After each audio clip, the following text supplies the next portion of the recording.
let's begin.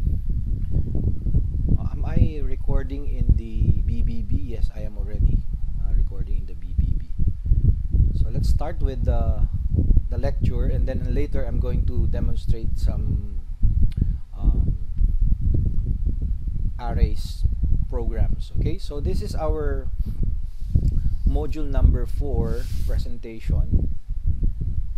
Okay, and as a start, I would like to discuss about some reviews about the switch statements. Basically, switch statements allows us to execute one code block among many alternatives. So you can do the same thing actually with using if-else, if ladder or statements. However, the syntax of the switch statement is much easier to read and write, compared to the if-else statements. Now, how does the switch statement work? Here on the left side of the presentation, you will see the basic syntax of the switch case. We have the keyword switch, okay, and then there is an expression here. So this expression could be a variable, something that we can compare with, okay, and then we have the case 1, case 2, until the last case.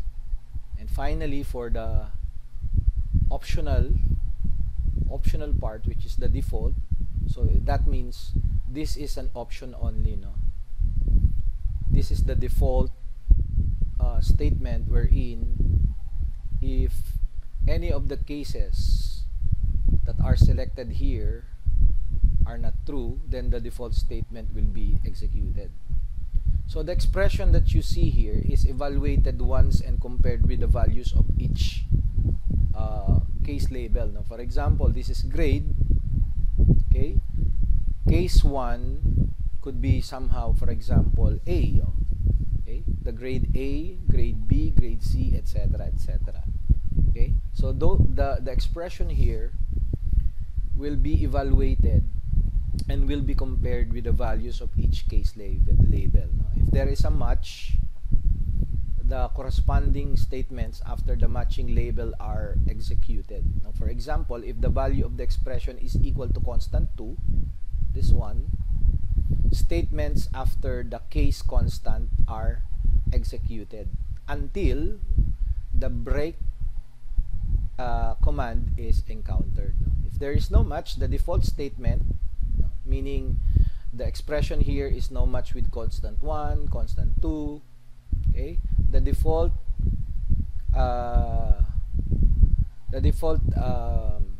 statement here will be executed.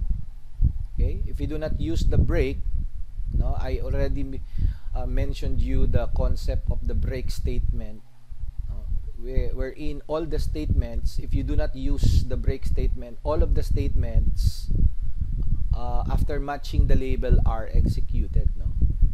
Now the default clause here that you see inside the switch statement is actually optional, as I have mentioned before. So that means you can put this, or if you choose not to put it, it's okay, it's fine. It's only an option. Okay, this is a representation of the flowchart of a typical switch statement. Okay, so we have here a single expression, and we have, this is for the case 1. Okay, if it is equal to this case, this code of block will be executed until the next executable command. If it is no, it will proceed to the next case, okay, which is case number 2, for example, and then it will ask or compare whether the expression is equal to the case number 2. If it is yes, this code block will be executed and then proceed again to the next statement. If it is no, it will proceed with the next switch statement or case. Okay, and if it is no, that means all of this If it is yes muna. If it is yes, we'll have to execute this code block number 3 and proceed with the next statement. But if it is no, that means all of the choices, all of the cases here did not match the expression, then it will execute the default code here, no? The default statements, and then right after executing that, it will proceed to the next statements or expressions. Alright, so I hope this one is clear to you, because some of you, when you did the hands-on activity or the skills exam, you made a mistake in creating your switch statement. Okay, but some of you did got it correct. Okay, so let's begin with studying about the arrays. No? So this is an example of an array. Okay, what about array? When we declare a variable, we usually put one variable on each. We usually put one value in each variable, right? What if we have many values? So definitely it is a waste of time. For example, we have 10 numbers, no? So num1, num2, num3, num4, num5, num6, num7, num8, num9, and num10. Okay? So there's no need to actually, it can work, no? It can work. But actually in programming, it is not logical to use 10 variables if they have different values. We can use another type of data type in C language, wherein we can actually store multiple values, no? We can store multiple values in one variable. For example, if you want to store 100 integers, you can create a single variable, and then you can store an array of 100 integers on that particular variable, no? Hindi lang siya napakita dito. This is an example of an array. For example, int num, and the size of the array is 5. Okay, that means the array size describes how many variables you can put inside this array. Okay, and one more important thing that you need to understand here: the size of the array are the number of variables that you can store, and the second one is what we call the indices, no? The index of the array starts with index 0. So you must remember the first index is always index 0. The second index is index 1, and the third index is index 2. So that's how we name those indices. Okay? And so on. Now, if you have 100 arrays, the 100th array is indexed 99, because it's always start with 0. So the last number of the array is the size of the array minus 1. So like for example, the size of the array is 5, then therefore the last index of that array is equal to 5 minus 1, that will be equal to 4. So this 4 here is the last index of this particular array size. Okay? So that's easy to understand, huh? Remember this, because this concept of array is very important. So again, I will repeat two things you should remember when we talk about array. An array has a size. And what is the size? The size is the number of variables that you can store, no? The values that you can store in a particular variable. One more thing, each array starts always with index 0, and the last number of the array, the last index of that array is equal to the array size minus 1. Okay? Next, how to declare an array, no? This is the syntax for declaring an array. So we have the data type. For example, you can declare an integer array, a float array, a double array. Okay, you can declare character array, and then of course after the data type you put the name of the array. We call it array name. And then inside the open and close square brackets, okay, you can see here the size of the array. So typically it's in a form of an integer, no? The size is in a form of integer. And then the semicolon. So this is an example. Now here we have declared an array called mark. Okay? This is a floating point type of array. And the size of this floating point type is 5, meaning it can hold 5 floating point values. So it's important to note that the size and the type of an array cannot be changed once it is declared. Okay? So when we declared float mark 5, we cannot change it. It's already some kind of a constant already. So when we declare it, we cannot change it. Okay?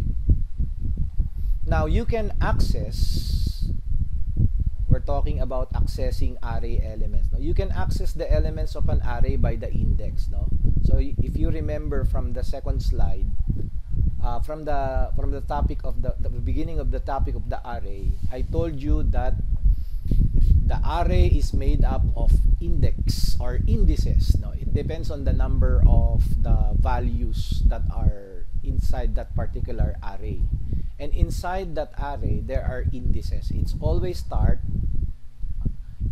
starts with index 0. Okay? So when you declare an array, for example, the first element, for example, the name of the array, no, in our last example, the name of the array is mark 5. If you want to access the first element of that, so you will issue the command mark and then open and close square brackets, and then you put the index of the first element, no, of that array, which is 0. That's the first. So the second element is mark 1, and so on, as you can see from the image here, no. So this position here, this container here belongs to the array, which is composed of 5 elements, and the first index is, the name of that first index is mark 0 because the name of the array is mark, right? It's a floating point. And the second is mark 1, the third is mark 2, the fourth is mark 3, and the fifth one, or the last index of the array, is mark 4. Okay? So remember, arrays have 0 as the first index, not 1. It always starts with mark 0 or index 0. Okay? Now, if the size of an array is equal to n, no, that means we don't know how many elements we have. So, to access the last element, it is always n minus 1. No? Ito, in-explain ko na sa inyo kanina. So, for example, if you have 50 as the size of the array, so what is the last element of that array? So, that's basically 50 minus 1 because the formula n minus 1 is the last index of the array. And for example, suppose the starting address of mark 0 is 2120. Okay, 2120 decimal. No? D here is decimal. Then the address of the second one is 2124. Okay, and the third one is 2128. You will notice that the distance between each array is composed of 4 bytes. This is because the size of the float is 4 bytes. No? Each byte has 4 bytes. So this one is 4 bytes. Mark 0 is 4 bytes. Mark 1 is 4 bytes. Mark 2 is 4 bytes. Mark 3 is 4 bytes, and so on. So if this is 2120, this is 2124, this is 2128. Therefore, mark 3 is 2132, and then 2136 is the last element. Okay? So it depends on the size, not all the time. No, it depends on the data type. No? If the data type is a float, then it's 4 bytes. So you can search for the other data types. How many bytes is a character data type? Or if it is an integer, how many bytes? You can search for that. Okay? Now, how do we initialize an array? Okay, so let's start with discussing this. It says here it's impossible to initialize an array during declaration. For example, we have a declaration here, int mark5 is equal to 19, 10, 8, 17, and 9. That means we can declare, it is possible, no? That means we can declare an array and then we put the list of the elements inside the curly brackets. Okay, so this is how we can initialize this integer type of array, which is called mark. Okay, and the contents are 19, 10, 8, 17, and 9. Okay, another form is like this. No, you can also initialize an array like this. For example, you did not put in particular the size of the array, but the array size here is definitely 5. No, here you can see that we did not specify the size of the array, but the compiler will see that we are actually initializing it with 5 elements, no, as evident by this one. Okay, so mark 0, okay, mark 0 is equal to 19, mark 1 is 10, mark 2 is 8, mark 3 is 17, and mark 4 is equal to 9. So that's how we call it. Now, the mark 0 is the name of the index. These are the name of the indices, and the content of each index are the following values, which is 19, 10, 8, 17, 19 respectively. Okay? Now, how do we change the value of an array elements?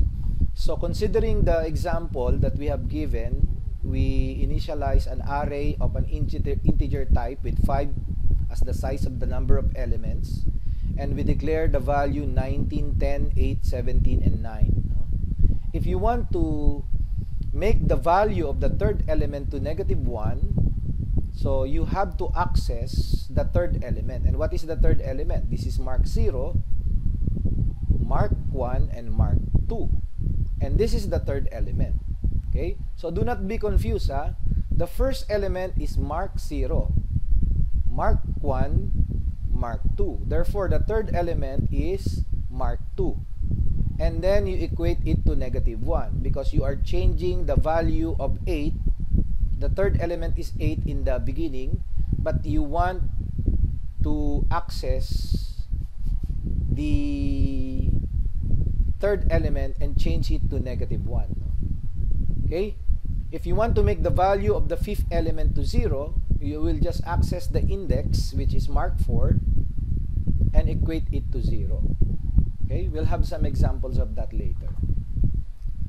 Alright, so also using input and output array elements, this is how we can take input from the user and store it in an array element. Now, for example, we can ask a user to input an integer, for example. No? So we can use in scanf %d because it's an integer, and we call on, if we point it to the address of the third element, no? And the third element is mark 2. So that means when we input something, we are storing it in the third element. Okay? What if you don't know the, for example, you don't know the input, you don't know you don't know, for example, the last element of the array, no? So you can just use, as an example, you can use scanf and then %d, and then go to the address of I-1. Okay, so this is an example of how we can do it. We'll have some example of this later. Now here's how you can print an individual array, element of an array. So if you want to print the first element of the array, you can use printf and then %d, comma, the first element is mark 0. So it will print mark 0. The output of this, now given the following example, if you print the mark 0, it will just display 19 in this case.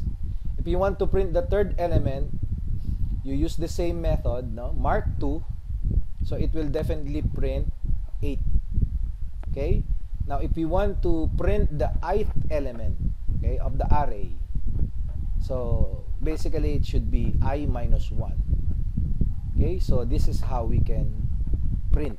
So we can make input and store it in a particular array element, and then you can also print an individual element of an array.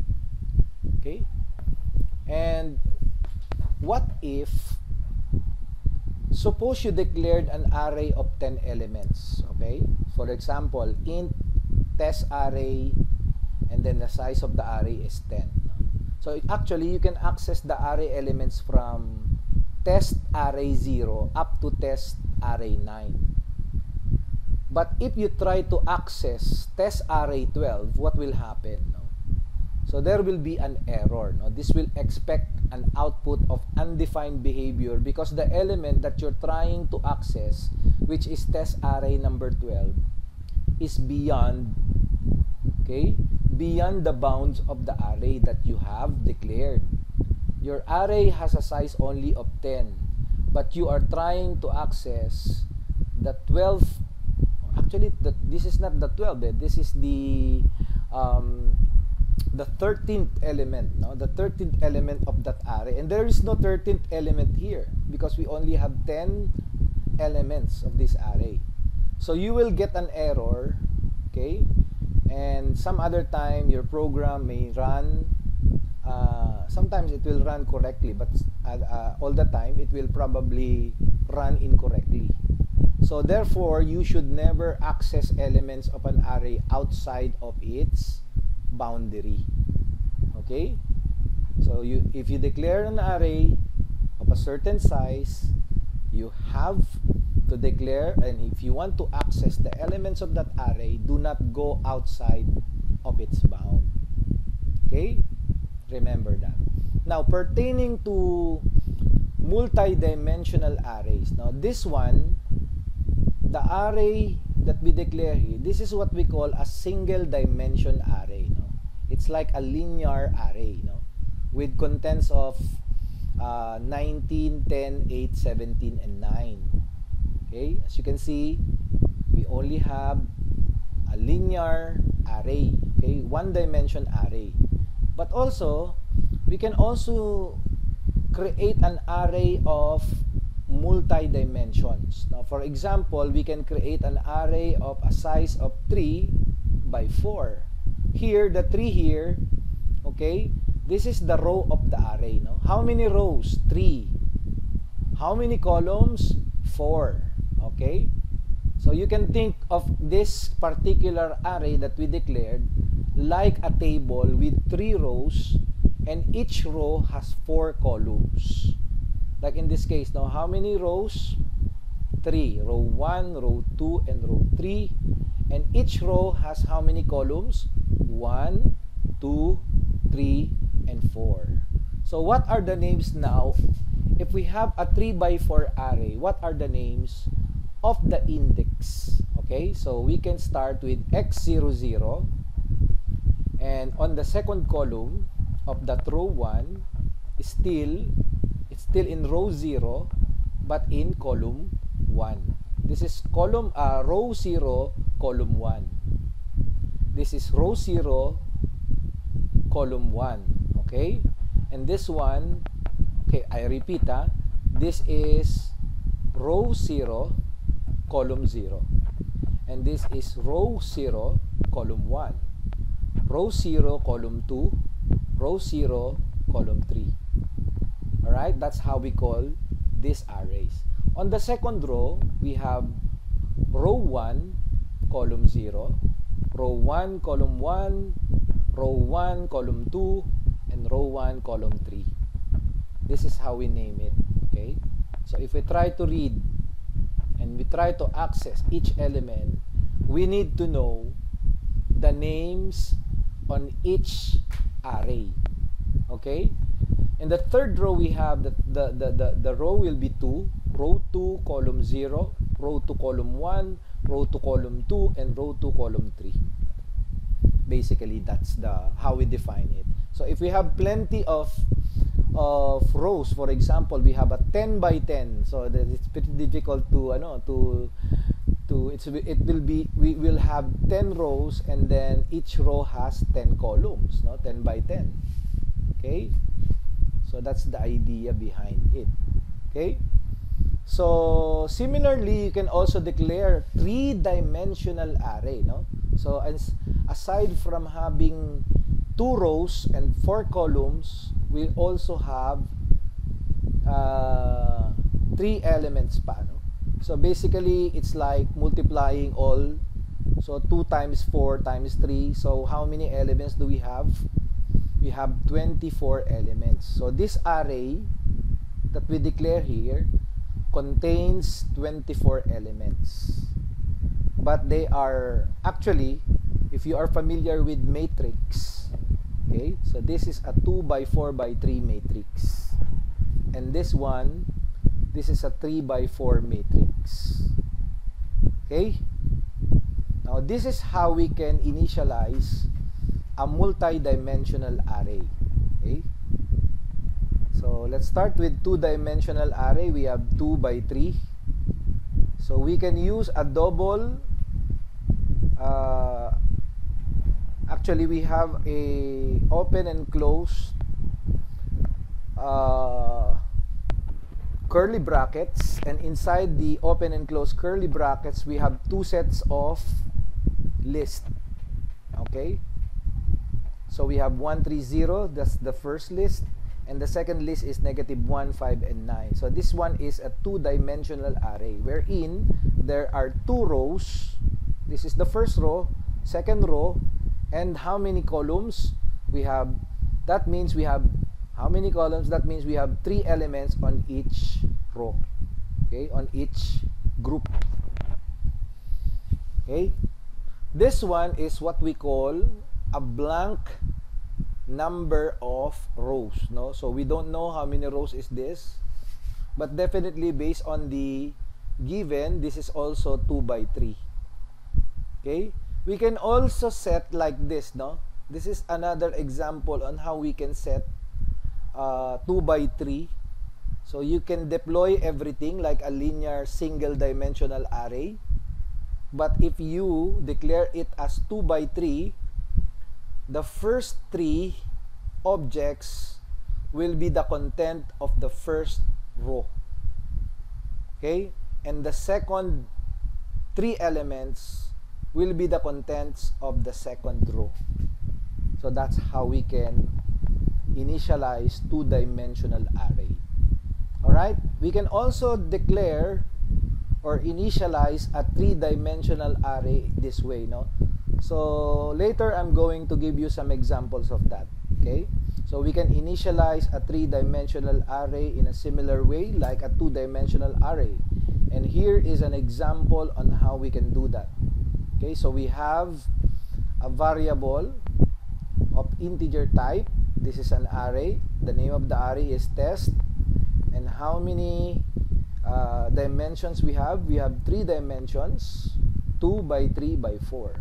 So that means, okay, so we have how many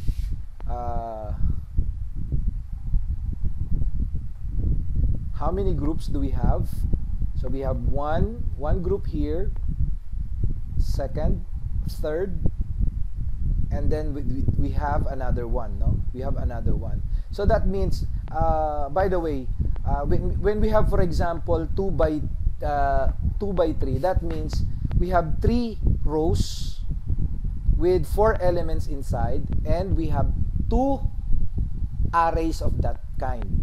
So here, in the example given here, Okay, so this one, this means that we have a 4 by 3 array, and we have two 4 by 3 arrays of that type. Okay, so here we have 3 by 4. As you notice, we have 3 objects here. We have 3 groups, and each group has 4 elements inside. No, 3, 4, 2, 3, that's 4. 0, negative 3, 9, 11, that's 4. 23, 12, 23, and 2, that's 4. And we have 3 of that. No? This is one array. This is one array of 3 by 4. And this is another array of 3 by 4. That's why it's called 2. Because that means we have 2 arrays of 3 by 4 size. So you can see the difference by the separators. No? The curly braces marks the separations between the arrays.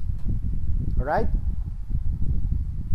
So we can also pass arrays to a function in C language. Now, in C programming, you can pass an entire array to functions. No? And before we learn that, let's see how you can pass individual elements of an array to functions. Now, for example, we can pass array elements to a function, which is similar to passing variables to a function. Okay? So this is an example of that.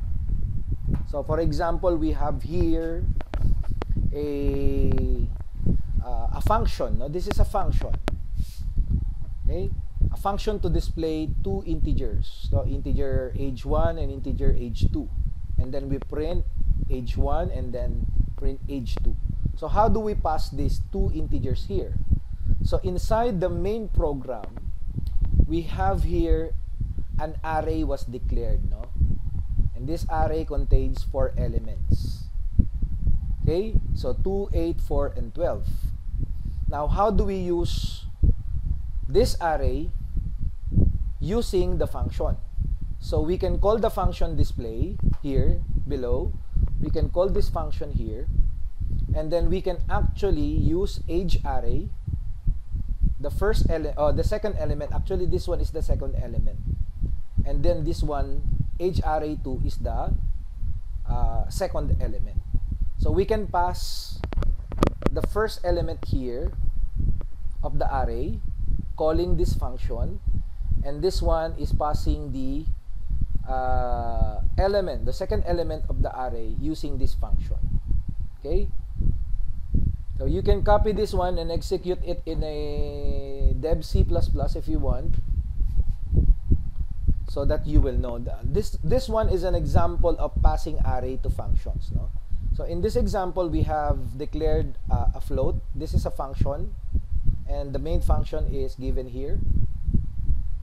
Okay, this is the function of float calculate sum, wherein we have declared an array here. No, this is an array because of the open and closed brackets or square brackets.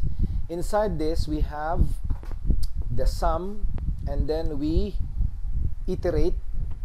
Okay, we iterate the number of the elements on this particular array, meaning that every time that we iterate, we add the age and the sum and put it in a variable sum, and then it will return the sum. Okay, so if we have to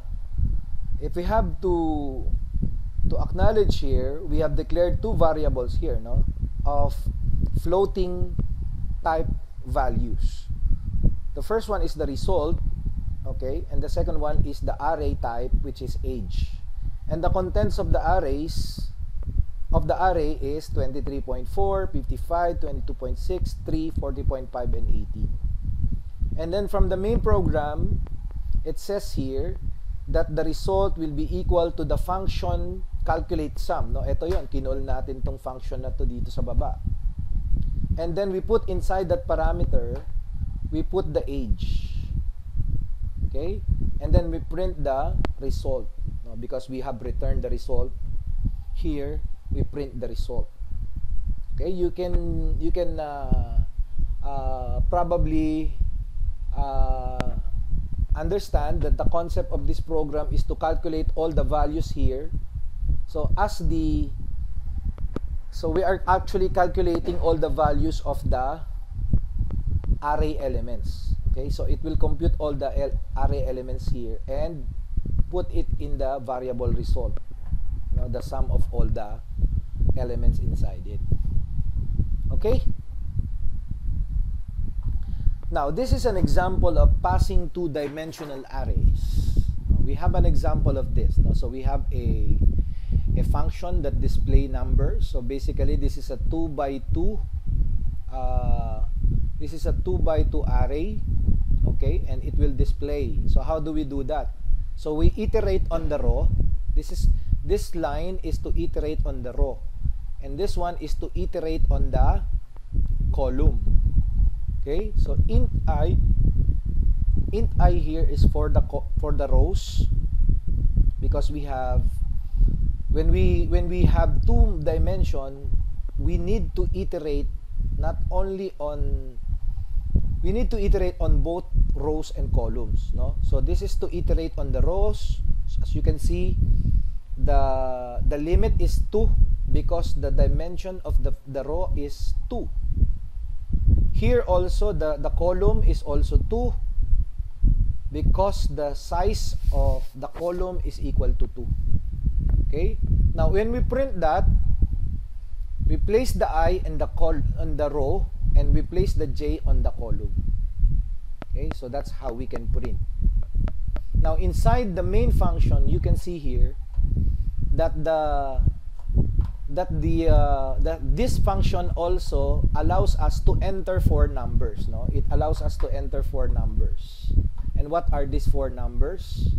So these 4 numbers should be taken from the user. No, so to be able to do that, to use the scanf, before the scanf, we have to loop for the rows, no, and we need to loop for the column also. And then we use scanf so that we can store the values. The first 4 numbers, actually the first 2 numbers will be stored in the rows, and the second 2 numbers will be stored in the columns. And then we call the function display numbers. So basically it will display in this format, no, as I have explained. Okay, we'll have an example of this one later. So finally, so my mouse is having a problem here. So I need to recharge it because it's a rechargeable mouse. I think that's the end of the lecture. So now I will have to demonstrate some examples about array. But first I would post the recording.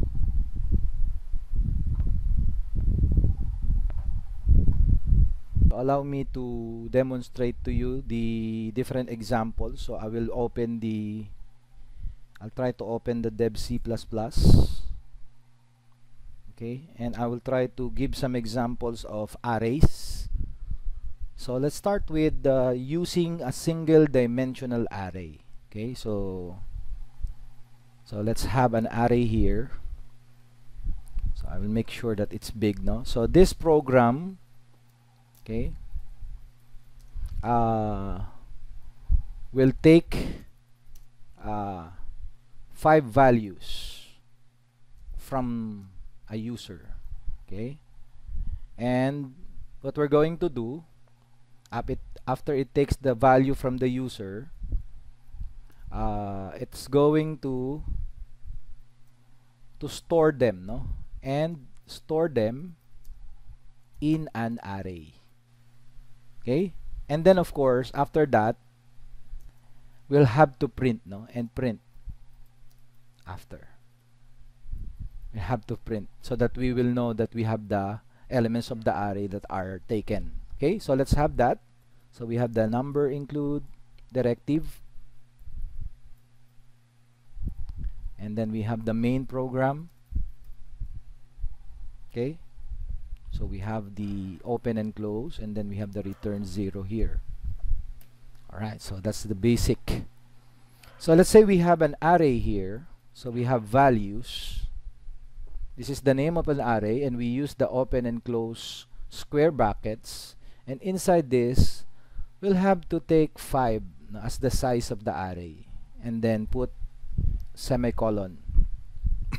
Okay, and then let's ask the user to enter 5 numbers.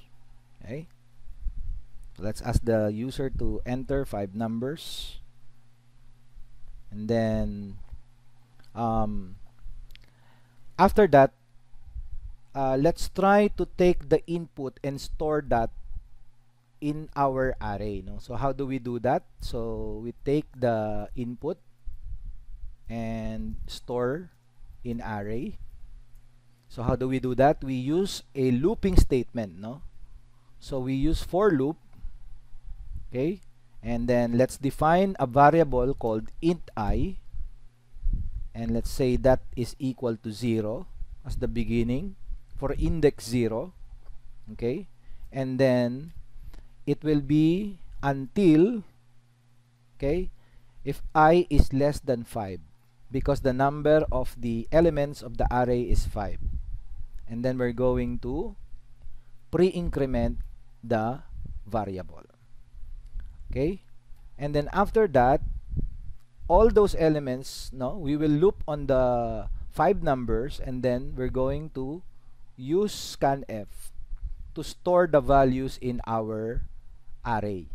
Okay, so we're going to use %d, okay, %d, and then we are pointing to our values, which is the name of the array. But inside this, instead of putting 5, we're putting all the elements of the array, no, which is I. Okay, so we use I here as the variable for each array, because we're going to loop for each element of the array, and we're putting I as the array here. Okay, so after that, since it's a scanf, we need to use semicolon. Now after this, okay, so this is let's try to close this. Okay, and this is the partner. So after this, we can actually print, we will output, no, so let's say displaying the values. Okay, so how do we display the values? So again, since there are 5 elements, we need to loop again, no? So we can just copy this and paste it here, because basically we're trying to loop again for 5 elements on the array, no? So basically here we are going to print, no? So let's say print the array elements. Okay, so after that, we use the open and close square curly brackets.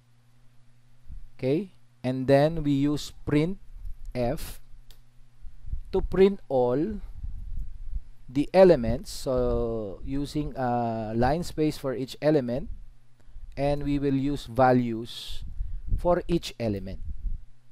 Okay, we will use the square bracket instead of curly brackets. Alright, so I think it's going to run if we try to save it. So this is the program that asks 5 numbers from the user and store them in an array, and then we print them after. Okay, so we have the return type here. Okay, so let's put this one here para medyo mas compress ang ating program. Okay, let's try to enter this, delete. Okay, so that we can see everything, so you can have a screenshot of this for our example. Okay, so let's try to save this one. Okay, so I am gonna put this one sample array 1. Okay, so let's try to save it, and then let's run the program, compile and run. So you will see that we are now being asked to enter 5 numbers. So let's say 1, let's press space for each number. 2, 3, 4, and 5. Now, after 5, we need to press enter. So displaying the values, it says here 1, 2, 3, 4, 5. So let's make this one nicer. Okay, let's put something there. So again, so we are asked to enter 5 numbers. So let's say 10, and then we have the next one is 45, and then 35, and then 69, and then 70. Okay, displaying all numbers. Okay, we have 10, 45, 35, 69, and 70. So that's the essence of how we can ask 5 numbers from the user and store them in a single dimensional array. So here we use the for loop to take the 5 inputs from the user and store them in an array, no? And then using another for loop here, okay, using another for loop, these elements now are displayed on the screen. Okay, so without using for loop, we cannot actually store 5 elements, no, in an array. So we need to use for loop. Okay, so let's try to, have you copied already the code? Make sure that, because I'm going to change the code. Okay, I'm going to use this one, and this one is a program, no? Let's try to change this. So let's create a program to find the average of n number of n numbers using array. So this time we don't know the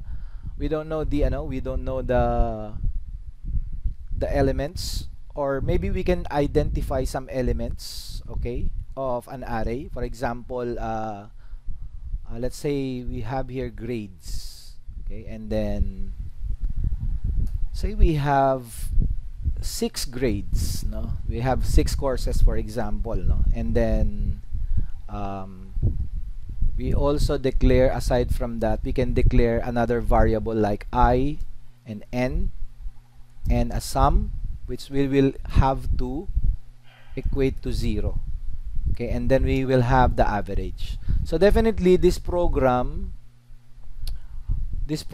will find the average of n numbers. Okay, it can be 6 numbers, it can be 10 numbers, and so on, no? N numbers. And we try it by using arrays. So we can delete this one, no? Also, we can try to print this after, no? So the first part is to initialize an array called grades with a size of 6. Okay, and then another variable called I, because we're going to use this one, and then a variable n, this is also an integer, and a variable sum, an integer as well as the average. Okay, so let's try to print. Okay, I can delete this one maybe. Okay, let's try to delete enter number of elements. So basically wala tayong ano dito. In the beginning, we don't have how many elements that we have in the array, no? So we don't know yet. So we will ask the user to enter number of elements. So the user will have to enter, it's either 5, 6, 7, etc., etc. So right now we don't have an idea for the number of elements because it's up to the user. Okay? The next thing to do is to scanf the integer that was inputted by the user, and we will place it in the variable n. Okay, so whatever it is that the user inputted, we will place it in the variable n. Ito yung gamit ng n dito sa declaration of the variable. Okay, and then after that, we can use for loop. Okay, for I is equal to 0, Okay? And then after that, for I is less than n. Okay? So, whatever, halimbawa, 10 ang nilagay niya rito. So, 10 din ang value nito. Kung 9, 9 din ang value nito. So, whatever it is the inputted number from the user, it will iterate until that particular number that was given by the user. Alright? So, plus plus I. Okay, and then we can now say that now we can now enter number. Enter number. Okay, and then we can say %d. Okay, and then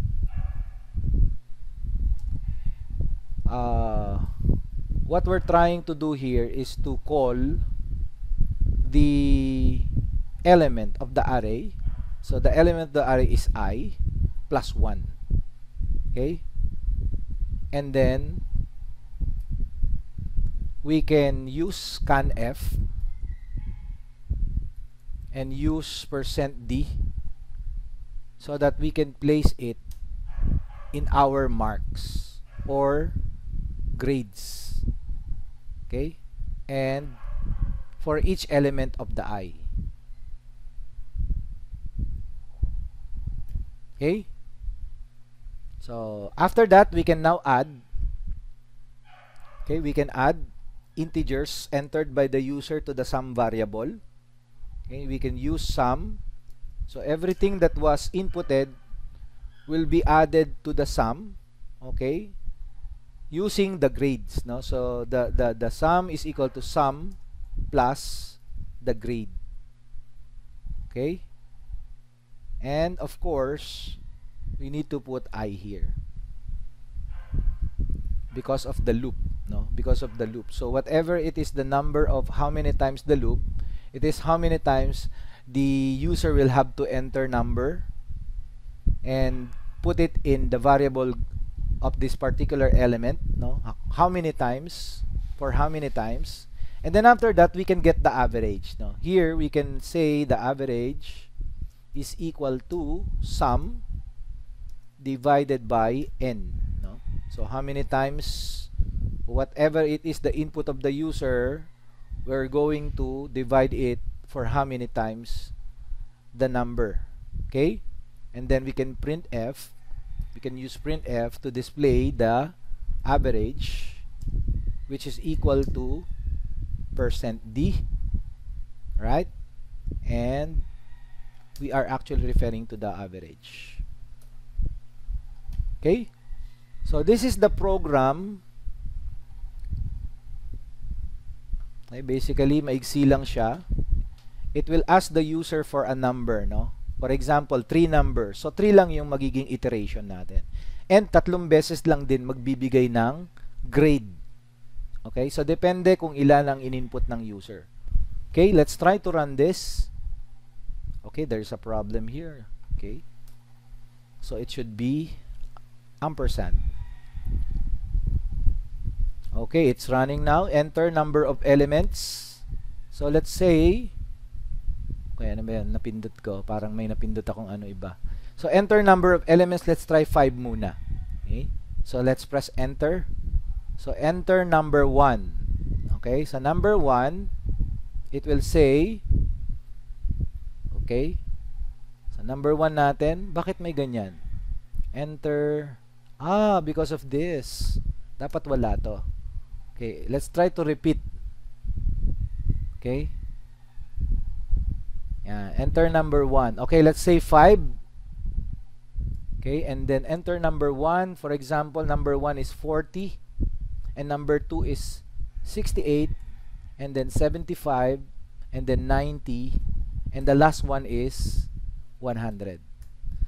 And then we displayed the average of all the numbers that we have entered.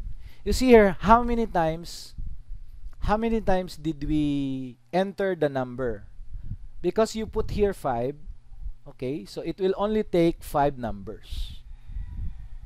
Okay, so this is how we use arrays. So you remember the last time I asked you to use a sentinel controlled repetition using if else statements or the while loop. Okay, but this time we're using the for loop, and at the same time we're accessing the array elements to be able to do this.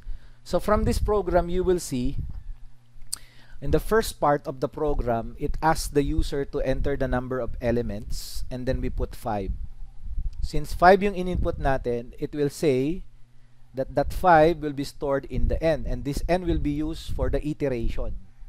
Okay, so for our loop, the element I, which is the number of the elements of the array, will be until how many? 5. So I less than 5. So every time that we input the number, so it will say 1, and then it will say I plus 1. That is I plus 1, okay? Because in the beginning, I is equal to 0. And I plus 1 is equal to 1. So enter number 1. 0 plus 1. And then this one is enter number 1 plus 1. This is 2. Enter number 3. That is 2 plus 3. 2 plus 1. Enter number 4, 3 plus 1. And enter number 5, that will be 4 plus 1. So ito yon yung ano natin dito. I plus 1. Okay? So from that, kung ano man yung in-enter natin, since 5 times siyang mag-e-enter, they will all be summed. Okay? Ito total natin siya dito. And then kukunin natin yung average, and then it will display the average. So very simple program, no? Let's try to run this again, and let accept, for example, 10 numbers. Okay? You can, bakit may 6 dito, sir? So actually you can use 10, any numbers, no? Any numbers. Pwede kayong mag it's just the size of the array elements. Okay? So halimbawa, ito another example. Let's say the number of elements will be 10. Okay? So the first number is 100, and then 90. So pababa, 70, 60, 50, 40, 30, 20, and 10.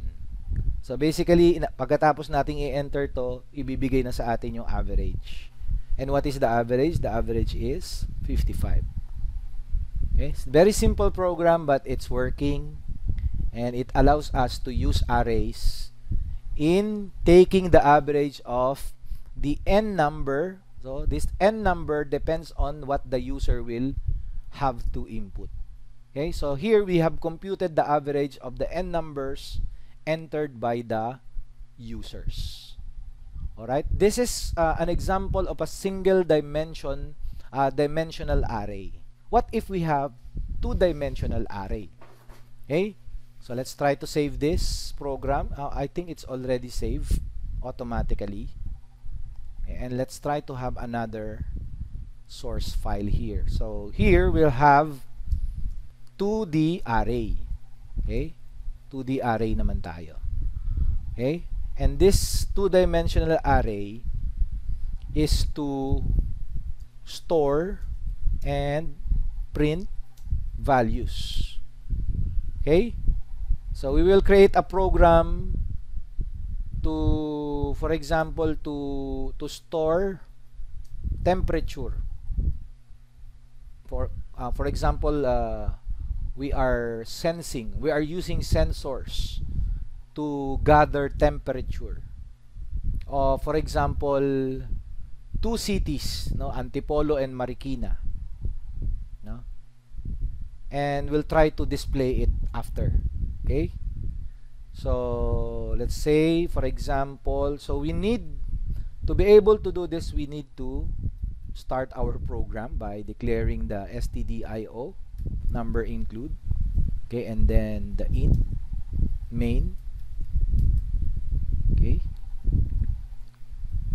and then below we have the return 0. Okay, now let's try to have a constant first. Okay, so we will use constant. Okay, and we will declare an integer constant of a city. Okay? So, how many is our city? Dalawa, Antipolo and Marikina, for example. And then we will declare for how many weeks we will try to display it. For example, our week will be equal to 7. Yan. So, actually, we can declare this above our main program. Okay, because this is a constant. Okay? So, we can declare that.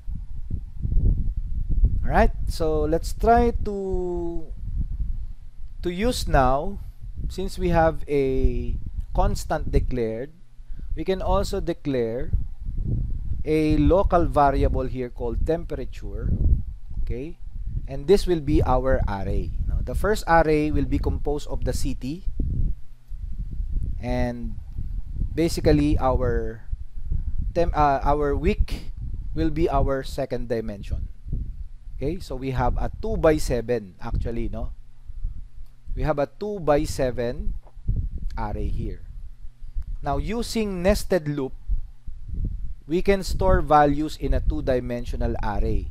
So instead of using only one for loop, we will use a actually a double loop, no? For a double for loop. So we can use for I is equal to 0. Okay, so since I is not declared yet, we will use int I here is equal to 0. Okay, where is the 0? It should be here. Okay, and then after that, the I should be less than our row muna natin, which is the city. Okay, and then after that, we can use plus I. That is our first loop. For our second loop, we will try to loop on the column, no? This one is to loop on the row. Okay, so I can say that the city is equal to the row, number of rows, and the week is equal to the columns. Okay? Para hindi tayo ma-confuse.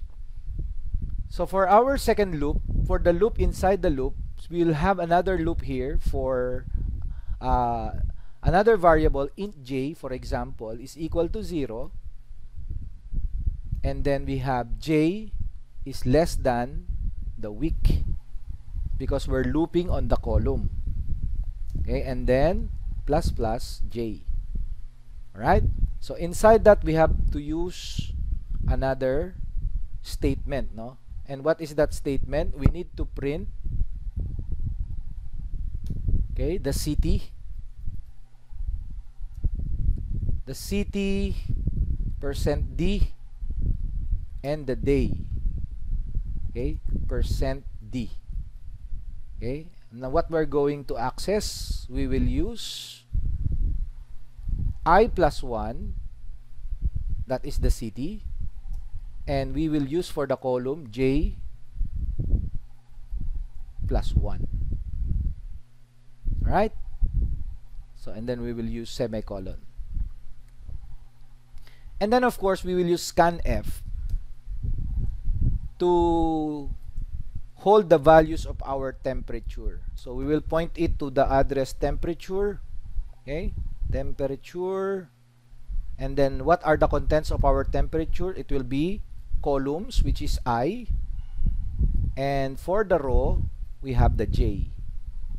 Alright? So I think it's okay now. Now after that, so we have two separators, yes, two brackets. I'll just put it here para maganda tingnan. And then after that, after the for loop, we can actually display the values. No, we can display the values. So we can say print f. Okay, so let's try to display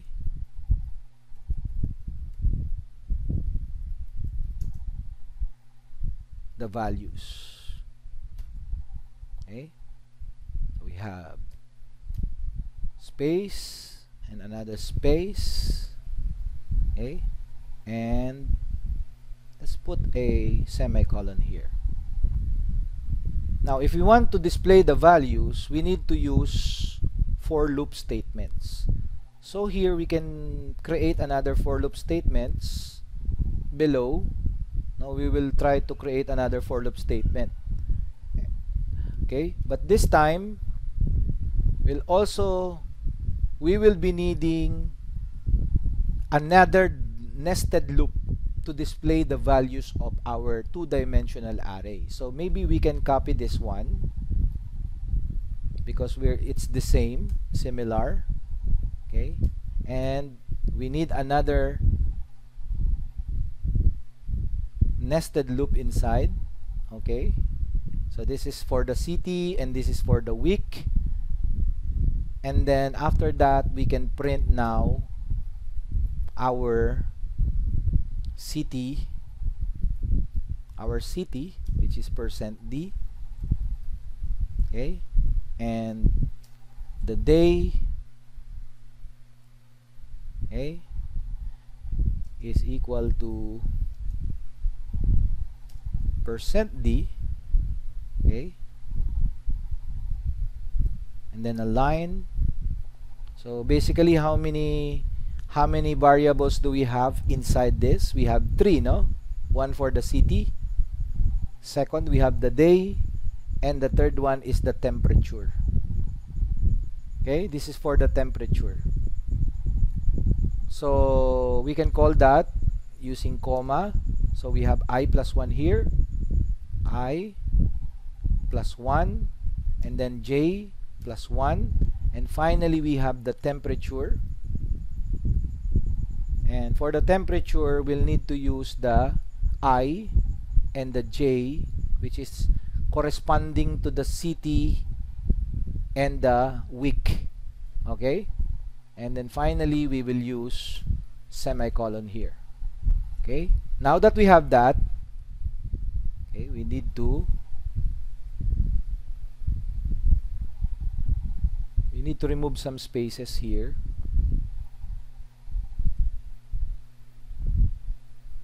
Yan. Okay, I think that would be okay now. Okay, let's try to remove these two here and put it here, and then we can remove the space here. Okay, so I think it's okay now, so we can see everything. Let me make this one a little bit smaller so that you can capture the whole program. So now we can run the program, but before we run the program, we can save it as array sample 2 because we are using two-dimensional array. And then let's run the program, no? So what this program does is to actually display a two-dimensional array. We're trying to store some temperature, okay, and then we will print the values of the temperature. So city 1, day 1. For example, the temperature of city 1, day 1 is 30 degrees. And city 1, day 2, we have 35 degrees. So painit ng painit, ano? For example, the next one is 32, then 31, and then 29. City 1, day 6, we have 33, 35, 36, 31. This one is for the city 2. As you can see, no? This is already for the city 2. So we have 30, then kunyari palamig siya ng palamig, minute uli, and then we have 24 degrees, medyo lumamig na, 20 degrees. Yan. So natapos na until day 7. Now we display all the values. Okay, everything that we inputted here, okay, as you can see, everything that we have inputted, parang in-echo niya lang dito, no? In-echo niya, din-display niya lang yung values na input natin for the city 1 and for the city 2. at day 1 to 7. Okay? Because this is a two-dimensional array with two cities, city 1 and city 2, and for the weekdays. We're in the weekdays is from Mondays until Sundays. Alright, so this is an example on how we can use a two-dimensional array to store and print values of the temperature. Okay? So what else aside from storing and printing values, can we do other examples of a two-dimensional array, for example? So maybe we can find the sum of two matrix. So let's do that. Let's try to, so kung nakopy nyo na, kasi I'm going to edit this program. So this is a C program now to find the sum of two matrices. Okay, so basically the order of the matrix is 2 by 2. Okay, so let's try to remove that. Okay, let's try to delete this one and also what's inside this. Alright, so this program will try to find the sum of two matrices. So let's have an array, okay, a float, no? A float. For example, float A is equal to 2 by 2 array, because this is the size of the array as indicated in our comment. Okay, and then for another array, we have a 2 by 2 array also. And for the result, no, because we will add these two matrices, so we will need to place it in a result matrix. The result matrix should be a 2 by 2 also. Okay, so we have a matrix 1, matrix A with 2 by 2 size, and matrix B with 2 by 2 size, and we will add these two matrices, and the result we will place it in another array called result, which has a 2 by 2. Okay, so this time we're going to take input, okay, from the user using nested for loop. Okay, so we can say printf enter elements of the first matrix. Yan. So yun yung ating sasabihin, and then we scan. Before we do the scanning, we can create a nested loop. So basically, kasi binura natin, so maybe we can do another for loop here. Int I, this is for the row. Okay, int I is equal to 0, and I is less than 2, no, for the size of the row, and then plus plus I. So inside that we have another loop for the column.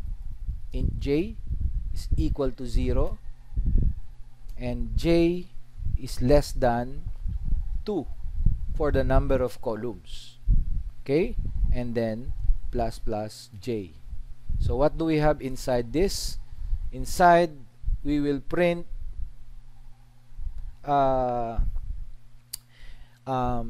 we will try to print the elements, no? So enter A elements. This is for the A elements, so A%D. Okay, and then because we're actually showing two numbers here, so we need to put A%D and another %D. This is for the A. Okay, so what do we have? So we will use the I plus 1 and the I or j plus 1. Okay, this is what we're going to have. And then of course we need to use the scanf for the float, which is %f, no? %f.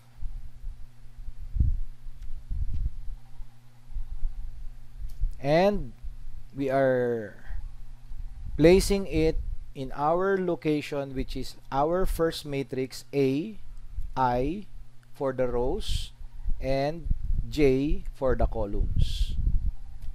Alright?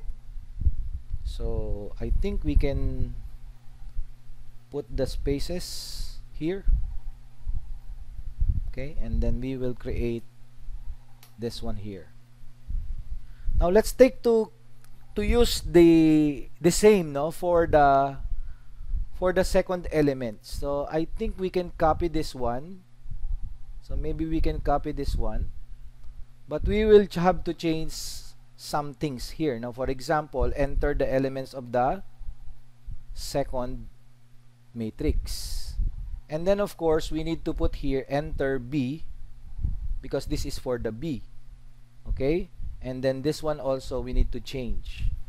Okay, now let's try to add the corresponding two arrays, no? In adding the corresponding two arrays, we need to use again looping statements, no? Nested loop. So let's try to put here add the two matrices.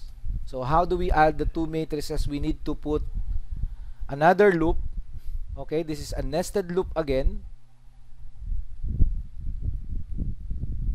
Okay, so inside that is the loop for the column.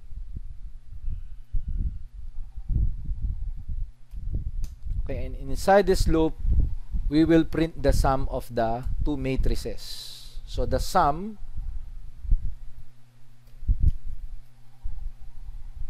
of the matrix, sum of matrix, okay,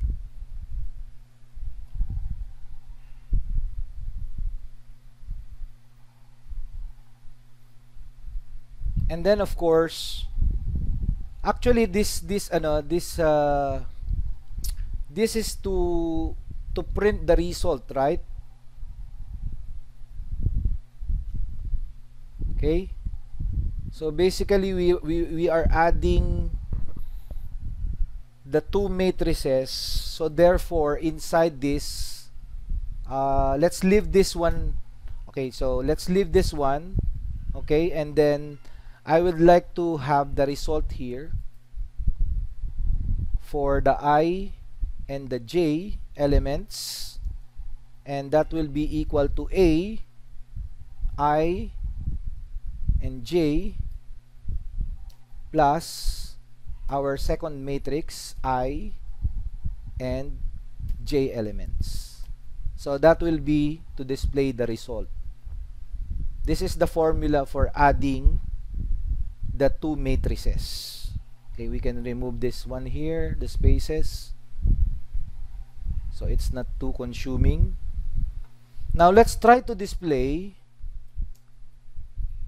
the sum. So how do we display the sum? Now here, pwede na natin ilagay yung sum of the matrix. For adding the, or for displaying the sum of the matrix, since it's a two-dimensional array, sorry, we will again use again nested loop to do that. Okay, so let's copy this and put it here. Okay, so basically dapat meron tayong dalawang double bracket dito. Okay, sobra, I think sobra na siya, so we can remove this and put it here. So maybe mamaya na lang tayo magdadagdag, and we can print now %f, let's say %.1f, no, only one decimal point, no, and then Let's put a tab here. Okay, and then we will have to place the result, which is for the rows and the columns. Alright, so I think okay na to. But we need to put something here, no? Another statement that if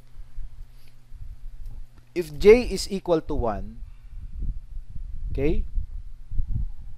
If j is equal to 1, then we can print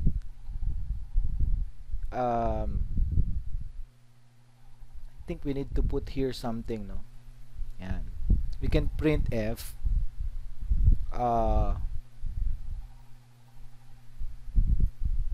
this is just for the spacing, no? Para maganda yung spacing natin. Now we can display the sum of the two matrices. So magkakaroon tayo ng error dito because ito walang ka-partner. Tong ano na to. So it should have a partner here. So dapat meron tayong dalawang closing bracket. Okay na yan. So okay na yan. Dalawang bracket. So maybe we can save this as a separate array sample 2b. Okay, and then we can run the program. So there is an error here, I plus 1. So where is my error here?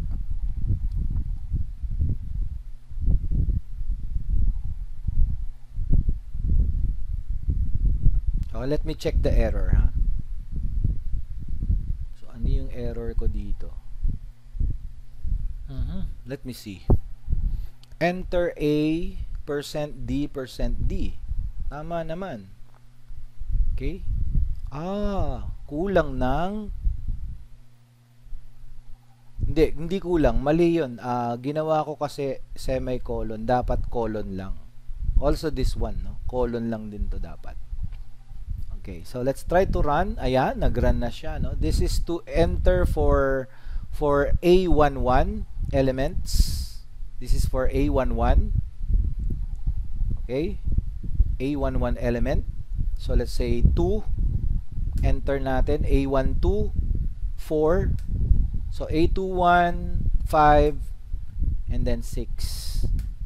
This is for the second matrix. So we have B11. Okay, for the B11 we have 3, 4, 5, and 6. So the matrix now, pangit, no? Sum of the matrix. Tapos lagyan natin dito ng ng ganyan. Okay, so let's try to run this again. Just closing the programs. Let's try to run it again. So we have to enter the element for A11. So basically this is the first row and the first column. Okay, so let's say 1, and then 2, 3, and 4. For the second matrix we have 5, 6, 7, and 8.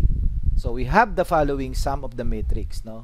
Now it's declared into a float values. So adding this, so 1 plus 5 is equal to 6. 2 plus 6 is equal to 8. Okay? And 3 plus 7 is equal to 10.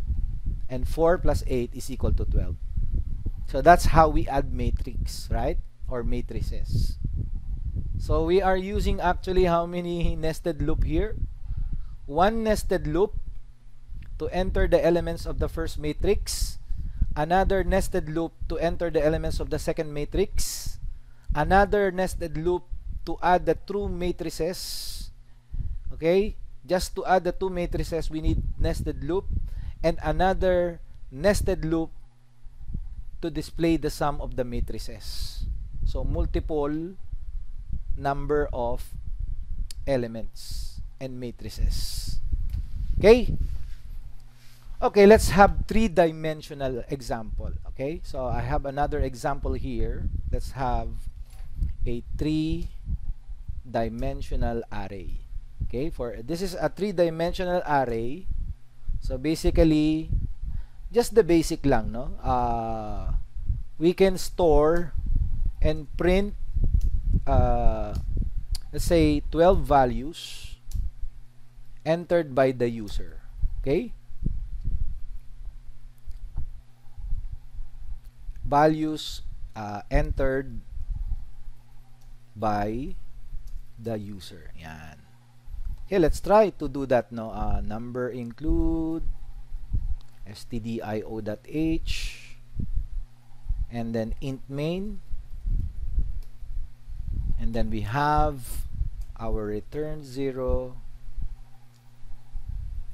below. Okay, let's try to create a three-dimensional array, no? Like for example, a test. This is the name, and we will have two arrays. Okay, so remember how I call it. We have two arrays of 3 rows, and each row has 2 columns, 2 by 3 by 2.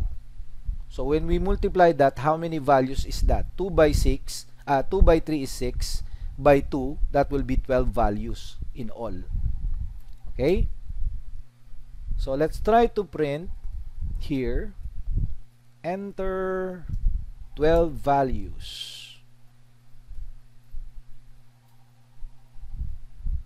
Okay, and then the user will have to enter 4 values, right? Now, it's time now to accept the values that are being entered by the user. So how do we accept that? So we will use multiple loops. Actually, we will create 3 loops. Okay, the first loop will be for I. Since hindi naka-declare yung I, int I is equal to 0. Okay, and I is equal to 2. This is for the array, no? This one is for the array. So this one is to loop for the number of arrays. Okay, remember this, plus 2. When you are not listening properly, you will not understand what I am telling, no? So itong unang loop na ginagawa ko is all about looping on the number of arrays. No, in our earlier example, when I say I'm looping on the row, this is the row. This is for 2 by 2 or 2-dimensional array. The first loop is looping on the row, and the second loop or the inner loop is looping on the column. But here in our 3D, the first loop is looping on the number of arrays. The second loop is to loop on the row, and the third loop, the third inner loop, is to loop on the number of columns. Okay? So nasa unahan yung number of arrays. Okay? So this one is plus I. Okay? So this is the first loop. Sa inner loop niya, magluloop tayo sa, the first loop is to loop on the number of arrays, but this time we're looping on the rows. Yung row natin ngayon ay magiging j na.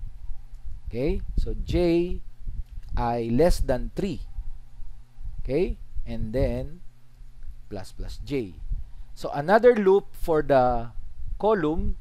So for int k, for example, no, is k is equal to 0, and then k is less than 2, and then plus k. Alright? So after nito, parang may mali dito. Ito. Yan. So after nito, gagamit pa tayo ng isa pang curly braces, no? And inside that, saka natin gagamitin yung scanf. Okay? For the scanf, we will use %d, and we will use in the location of our array, but this time our array is a 3-dimension, therefore we need to put here I, j, and k.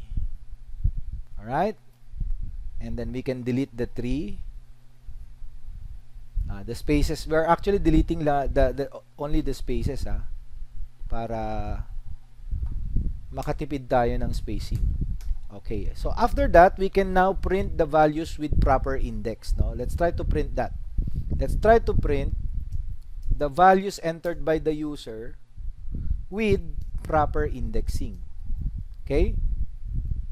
And how do we do that? So, of course, we need to use printf. So, maybe we can just copy this one just to minimize time. And we will have to change this, no? So this time we are displaying the values. Okay? We are displaying the values. So how do we display the values? Similarly, kung gumamit tayo ng tatlong loop para i-display yung ating para i-save yung mga information entered by the user. Now, since nakasave na siya dito sa variable natin na to, sa test array natin na ang laman ay ijk, doon nag-loop yung ating mga variables. Now, to print it, we will have to use the same, no? So, we can actually copy this and put it here, and then we will change this one, no? We will change the scanf. Instead of scanf, we will be using printf, because we are printing the values with proper index. So how do we design? So we will design it as the test, and then we will put inside the curly brackets our first variable, and the second variable is this one, and the third variable is this one. Okay, so we will now have proper indexing. Okay, and that should be equal to, of course, the final will be %d. Okay, %d, and then we will put a space here. Okay, for the variables, syempre tatanggalin na natin to. Okay, so for the variables, our first variable will be for the value of I, j, k, and for the last is the test I, j, and k. Alright, so I think okay na yan. So paliitin ko lang para makita nyo. Ayan. Okay, so kitang-kita na lahat. I think okay na to, magra-run na to properly, no? It will ask the user to enter 12 values, and then it will display the values that are entered by the user using the values from the index. Okay, so let's try to save this one first. So this is an array sample 3, because we have 3D. Okay, so let's try to print, to compile. So the user now will have to enter 12 values. So let's say 12, 15, 10, 11, 5, 2, 6, 9, 45, 100. So how many values is that? And then 1. Okay. Uy, ayaw mag-display. So parang may kulang yung ating ginawa, no? May kulang siya, may kulang. Okay, let's try to, dapat to mag-execute to ng printing eh. Okay, let's try to check. Dito nag-enter tayo ng 12 values, no? So naka-define naman yung array natin dito, tama siya. And then we took a loop for I. Okay, plus I. Okay, for the j also plus 3, and what else? For the scanf, %d ijk, tama naman. Okay. Excuse me po, sir. Yes. Sir, yung kanina pong naglagay po kayo ng values, 11 lang po yan. Kulang po ng isa. Kaya po hindi nag-execute. Kulang pa. Kulang ng values. Okay. Siguro tama, no? Kala ko ano na eh. Kala ko ano na, kompleto na. Siguro gawin na lang natin 1, 2, ganyan na lang, no? So, gumana yun sa'yo. 3, 4, 5, 6, 7, 8, 9, 10, 11, 12. Ayun, tama. Okay, thank you so much for your actually wala tayo palang mistake. It was a mistake on my part kasi I did not count the I'm not counting the numbers that I am inputting, no? So ito binilang na natin siya from 1 to 12. You can see here the positioning of the matrices, no? Of the three-dimensional. This is for the first array, first column, and first row and first column. So the number na nilagay natin doon ay 1. So doon natin siya nilagay. So yun ang positioning niya actually. Now for the second array, ito naman, no? So 1 to 6 and then 7 to 12 for the second array. So basically ganyan lang kasimple, no? Very simple. Now, okay? Any questions so far? Thank you so much doon sa nag-correct sa akin, no? So let's have another example of an array, no? Kanina I mentioned doon sa lecture that we can actually pass arrays to functions, no? So in this example that I am going to show you, we can create an example of passing arrays to function. So let's say I'm going to put it here, passing arrays to function. Okay? And then this program will calculate the sum of the array elements by passing to a function. Okay, let's try to do that. Number include stdio.h. Okay, and then we have the we'll have a function here.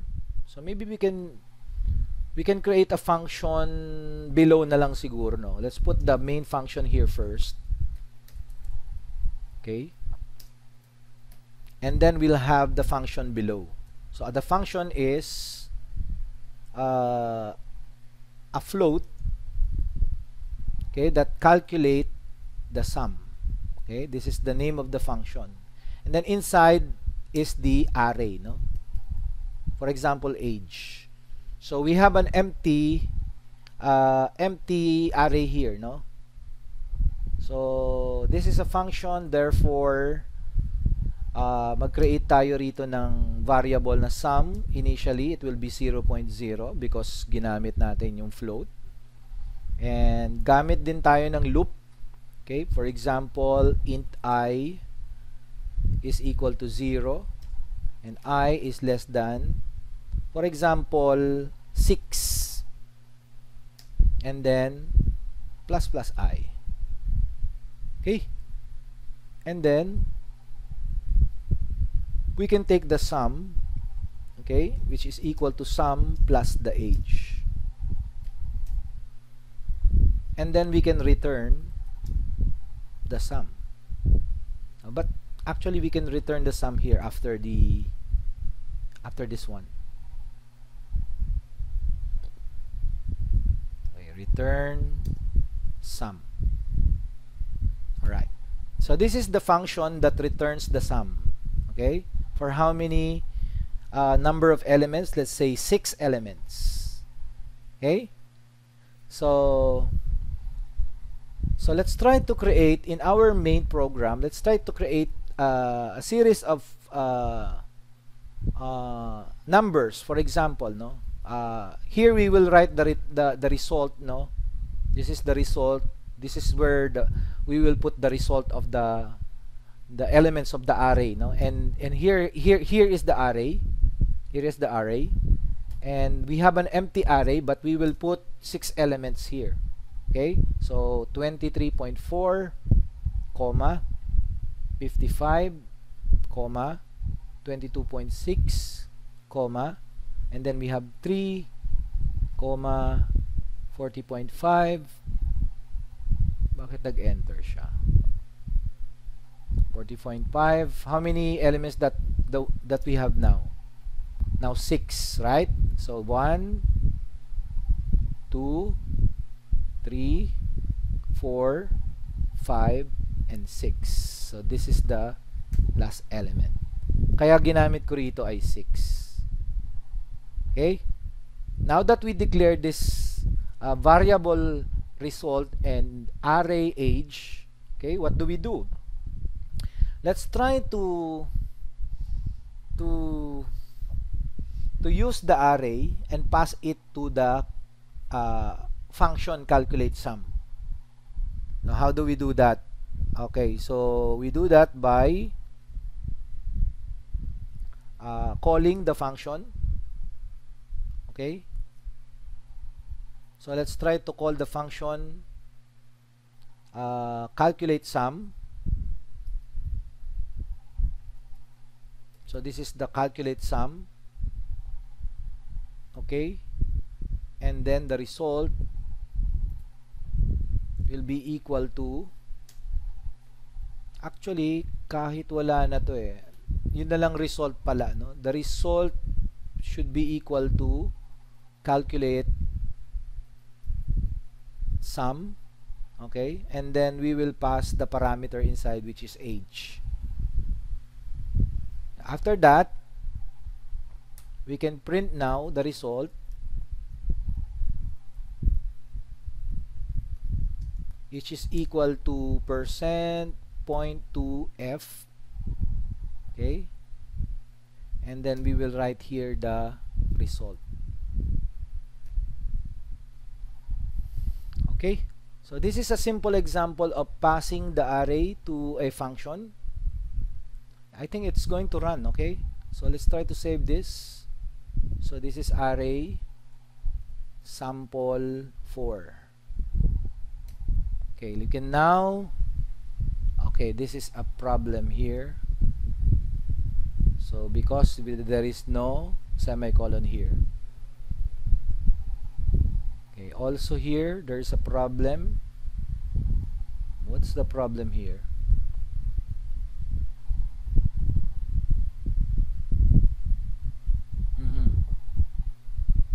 Tama naman.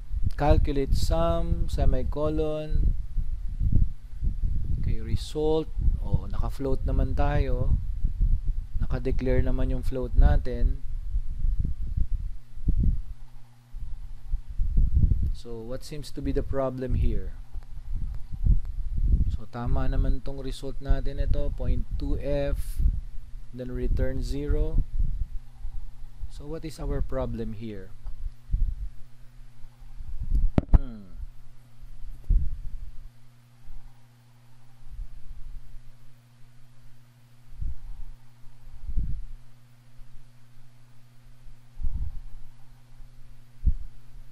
Let me check the error.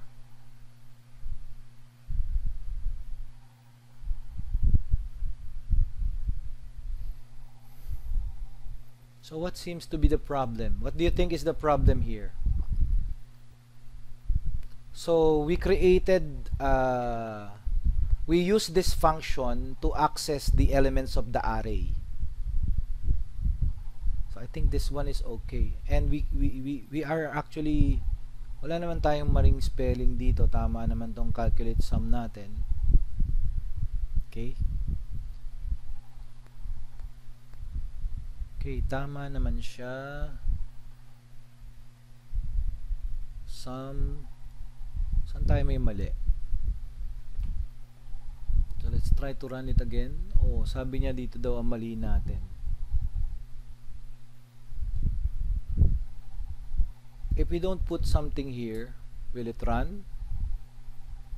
So may mali pa rin. So basically dapat meron talaga siyang laman na parameter. Kasi we're passing the array to this function. Okay, what if we put something here? Okay. So mali pa rin siya. So any suggestion from you? Any students? So what do you think is the problem here?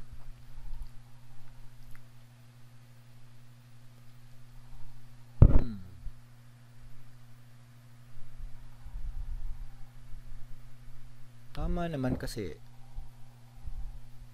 Mhm.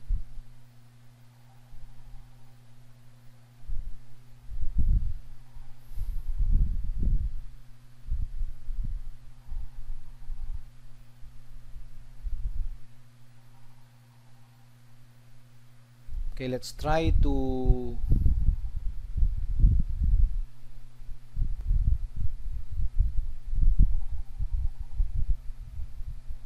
okay, the recording is resumed. No, we're looking for the possible solution to this particular problem. You know the problem with this one? Because we declared the function below, no? Below the main function. So actually dapat nilagay natin tong function na to sa taas. Yan. Dapat nasa taas yan. Okay? So I think pag niran na natin to, oh, may problem naman dito. So balik natin siya sa balik natin siya sa ilalim. Pero okay, let's try to call the function, yung katulad ng binigay ko sa inyo example dati. We can create a function here, okay, sa taas, and then we use a semicolon, no? So definitely may declaration tayo ng function dito, and then but the main function of the float calculate sum is below our main program, okay, our main function. So I think sana mag-run na to. O dito naman, anong problem dito? Age. Ah, okay. Pero nag-declare na tayo ng age dito. Age naman ang problema natin dito. So, okay. Yung age natin, dapat itong age natin, kasi yan yung ating array, di ba? So, kulang siya ng element ng array. Okay? Element ng array. So, I think okay na to. Magra-run na to. Yan, no? See? The result is 162.50. Yun lang ang hinahanap, the result, no? So, kunyari, we have, gusto nating baguhin yung number of elements natin, no? Like, for example, we have 10.5, and then 2, and then 2.5, and then 3.75. Ilan na siya? 1, 2, 3, 4. 2 more, 4.5.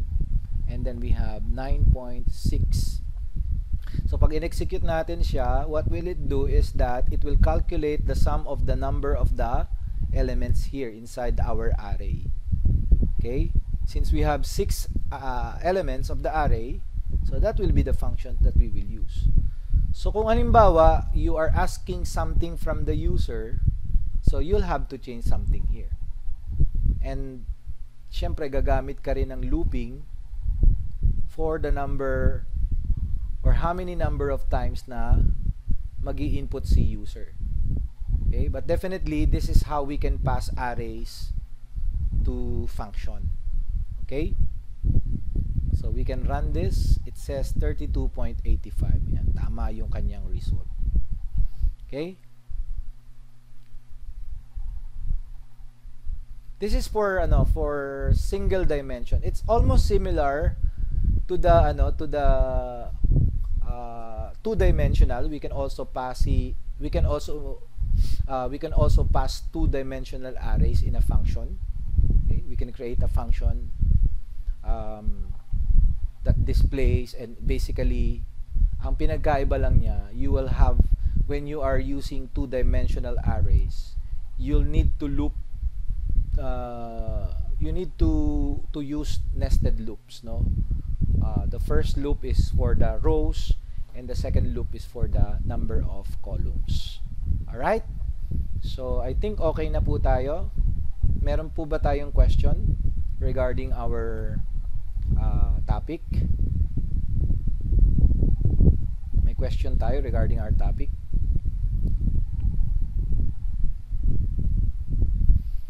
Okay, ito lang ang advice ko, no. Do not rely on our lecture alone, no. If you want to really learn C language programming, no, you'll need to search tutorials. You need to search documentations of C languages in the internet, and then search for many exercises and do it yourself, no? Do it yourself. The best way to learn C programming is by doing it and executing the program. Okay? Okay, so what is the question about the problem?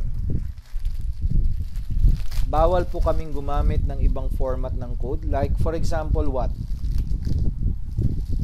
Anong ibang format ng code? Siyempre, C language pinag-aralan natin. C language din gagamitin nyo. Pag gumamit kayo ng C++, hindi pwede yun. Hindi pwede yun. Kasi C language tayo. Hindi rin pwedeng gumamit ng Python. Kasi nga, C language gamit natin.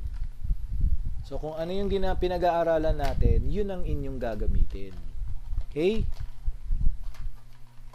Any more question?